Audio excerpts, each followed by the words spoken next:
Suatu kali, dia menebas Vingot dengan pisau, yang cukup untuk menyamai atau bahkan melampaui Kaisar Naga Tianqi yang menakjubkan. Tapi Qin Yichen dulu hanya tahu pisau itu. Tapi sekarang, palu para dewa sepertinya mematahkan belenggu untuknya, sehingga hukumnya bisa lebih luas, dan sepertinya memiliki semua hal di dunia. Pemahaman baru. Bang. Ini langkah lain. Ribuan dewa memukulnya. Roh primordial Qin Yichen telah menyusut setengahnya. Hanya tersisa satu kaki. Tapi sekarang, biarkan palu yang cukup untuk menghancurkan jiwa mengenai. Roh primordial tidak lagi menyusut. 92 langkah. 913 langkah. Pada saat itu, penglihatan Qin Yichen berubah lagi.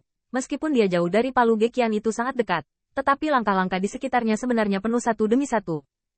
Cahaya dan bayangan itu ada di atasnya, ada yang di bawahnya, dan ada yang berdiri di hadapan Tuan Qian Hao, bersorak gembira.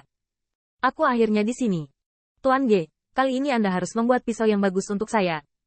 Hanya pisau ilahi tanpa tanding yang layak untuk Hao Xianqi saya. Peng! Qin Yichen tiba-tiba menabrak cahaya dan bayangan. Cahaya dan bayangan sedikit terhuyung-huyung. Yang pertama terkejut, senior, maaf. Cahaya dan bayangan itu tertawa, lembut dan anggun. Tapi wajahnya merana. Itu bukan urusanmu. Aku sedikit lelah. Tapi aku belum akan jatuh. Tapi, kamu bisa melakukannya. Benar. Qin Yichen tercengang.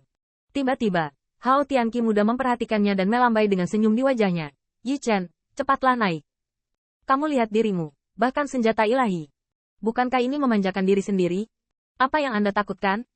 Ngomong-ngomong, sekarang klan kami hanya memilikimu. Kemanapun kamu pergi, dia akan menyampaikan semua yang telah dia pelajari. Benarkah, Gesi? Palu Gekian di sampingnya juga mengangguk, dan mata Qin Yichen tiba-tiba menjadi bingung, tidak mau, dan lembam.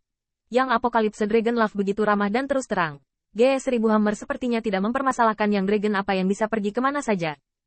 Bahkan entah kenapa, Qin Yichen merasa bahwa tekanan palu-palu tidak lagi menjadi ringan, hanya beberapa langkah, dan dia bisa naik ke atas. Tiba-tiba, Qin Yichen menggigit lidahnya dengan tajam, melangkah keluar, dan tekanan mengerikan datang lagi, hampir membuatnya berlutut.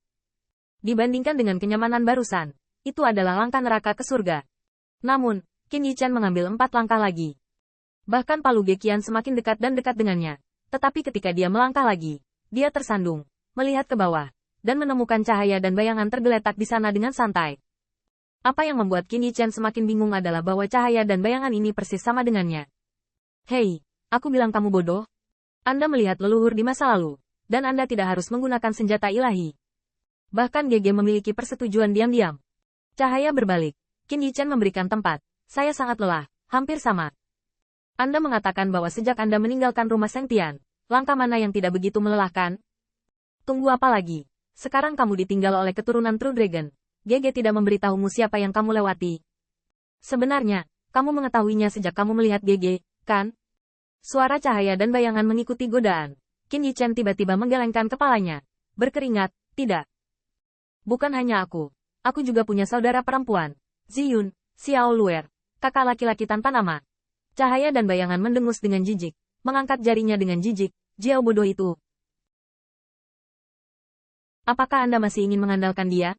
Jika bukan karena kamu, dia masih dianggap sebagai roh abadi. Bodoh itu. Apalagi yang diketahui Jiao selain membunuh? Bahkan lunas diperolehnya untukmu.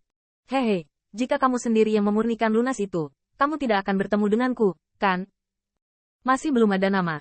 Dia bahkan tidak memiliki True Dragon Bloodline.